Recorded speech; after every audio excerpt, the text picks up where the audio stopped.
Viewers, आज की video में हम करेंगे कक्षा 9वीं गणित की प्रश्नावली 1.1 का फुल सॉल्यूशन।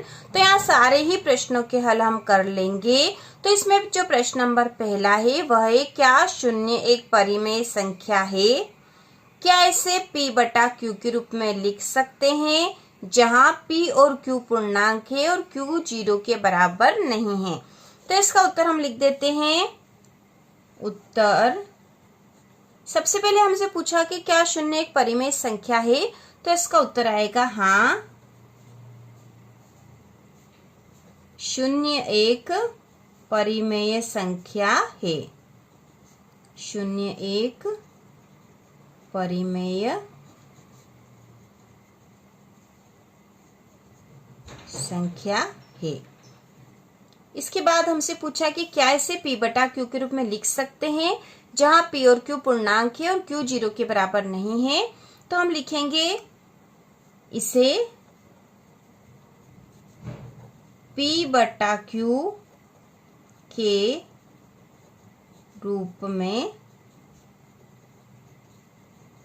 लिख सकते हैं। तो कैसे लिखेंगे? तो हम यहाँ लिख देंगे 0/1, 0/2, 0/1, 0/2, 0/3, 0/4 आदि। तो इस प्रकार से हम इसको p बटा q के रूप में लिख सकते हैं। तो यह प्रश्न नंबर पहले का उत्तर है। तो इसके बाद प्रश्न नंबर दूसरा है, 3 और 4 के बीच 6 परिमेय संख्याएं ज्ञात कीजिए।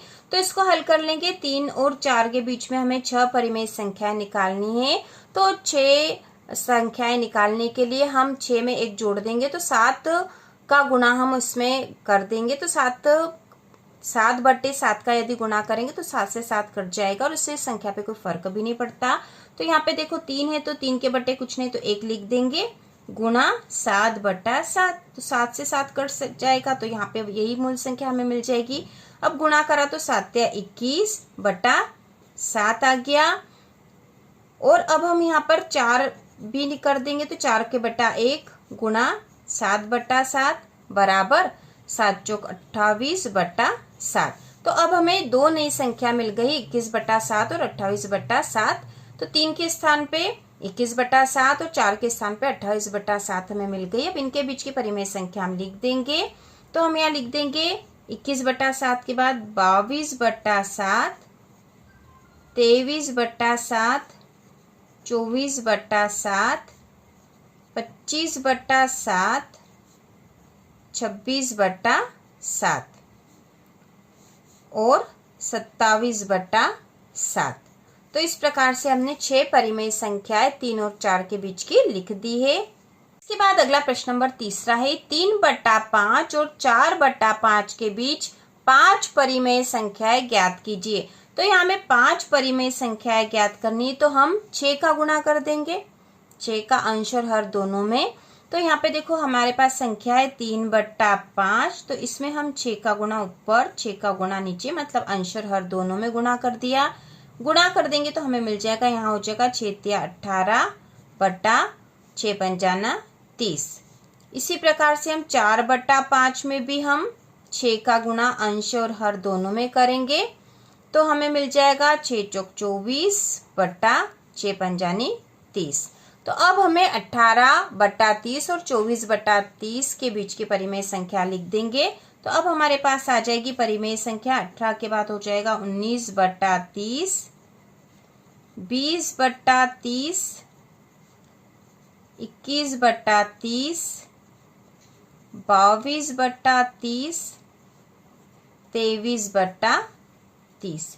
तो इस प्रकार से हमने 3/5 और 4/5 के बीच की 5 परिमेय संख्याएं यहाँ लिख दी है। इसके बाद प्रश्न नंबर चौथा देखेंगे। तो प्रश्न चौथा है, नीचे दिए गए कथन सत्य है या असत्य, कारण के साथ अपने उत्तर लिखिए। तो इसमें पहला दिया था कि प्रत्येक प्राकृत संख्या एक पूर्ण संख्या होती है। तो इसका उत्तर हमने यहाँ लिखा है। तो प्रत्येक प्राकृत संख्या एक पूर्ण संख्या होती है। तो सबसे पहले हमें बताना है कि यह सत्य है या असत्य। तो हम उत्तर लिखेंगे सत्य। प्रत्येक प्राकृत संख्या एक पूर्ण संख्या होती है। इसके बाद हमें कारण भी बताना है, तो कारण में हम लिखेंगे पूर्ण संख्याओं का संग्रह 0, 1, 2, 3 से अनंत तक होता है। सभी प्राकृत संख्याओं 1, 2, 3 से अनंत तक को समावेशित करता है। तो हमें पता है कि जो पूर्ण संख्या होती है वो 0, 1, 2, 3 से लगाकर शुरू होती है, जबकि प्राकृत संख्या 1 से शुरू होती है, 1, 2, 3। तो पूर्ण संख्या में प्राकृत संख्याओं का समावेश होता ही है, इसलिए प्रत्येक प्राकृत संख्या एक पूर्ण संख्या होती है और यह कथन सत्य है। इसके बाद जो दूसरा इसमें दे रखा वह है प्रत्येक पूर्णांक एक पूर्ण संख्या होती है। तो यह जो यहाँ पर हम इसको हल करेंगे तो इसका उत्तर है असत्य। प्रत्येक पूर्णांक एक पूर्ण संख्या नहीं होती, क्योंकि आवश्यक नहीं है कि प्रत्येक पूर्णांक एक पूर्ण संख्या हो। और इसका कारण भी है, तो कारण है ऋणात्मक पूर्णांक जैसे ऋण 2, ऋण 3, ऋण 5, इस तरह की जो संख्या होती है पूर्ण संख्याएं नहीं होती है। तो यह इसका उत्तर हो गया है। इसके बाद हम अगला देखेंगे, तो अगला है तीसरा वाला प्रश्न, प्रत्येक परिमेय संख्या एक पूर्ण संख्या होती है। तो यह कथन असत्य है। इसके उत्तर में हम लिखेंगे असत्य। प्रत्येक परिमेय संख्या एक पूर्ण संख्या नहीं होती।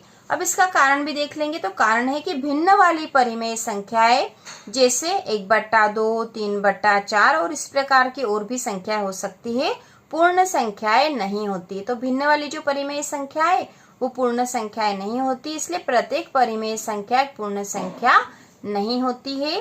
तो इस प्रकार से प्रश्न नंबर 4 का भी हल हमने कर लिया है और प्रश्नावली 1.1 का संपूर्ण हल हो चुका है, क्योंकि 4 ही क्वेश्चन थे इस प्रश्नावली में। इसके बाद हम अगली प्रश्नावली का भी पूर्ण हल करेंगे। तो इसी प्रकार के और वीडियो देखने के लिए, कक्षा 9वीं की संपूर्ण तैयारी करने के लिए चैनल को सब्सक्राइब कीजिए।